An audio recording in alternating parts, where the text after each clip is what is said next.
In this video, we'll see together when to use the tenses in French and more precisely le futur simple de l'indicatif. So le futur simple de l'indicatif, the first thing that you need to remember is that it's a simple tense. And when we talk about the simple tense, I mean by that it's not a compound tense. We won't use avoir or être to construct it. Second thing, it is mainly used to express a future action, so something that you or somebody else will do.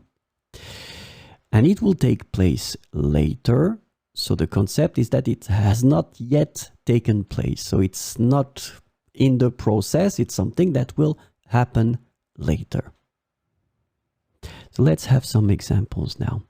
First one, nous irons nous promener demain. Nous irons nous promener demain. So in that situation, as you can see, we have the verb aller here, as you can see, and that's the difficulty for the futur simple, is that in some cases, like for the verb aller, well, the radical is changed quite drastically. So if you're not sure how to conjugate verbs in the futur simple, I really advise you to have a look at my videos, so it will be much easier. So in that situation, it's aller. Nous irons nous promener demain. So you can see that this is only one verb because it's a simple tense, it's not a compound tense.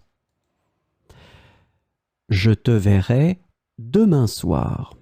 So this is really a good example of something that will take place in the future, a future action. Je verrai. The verb is voir once again.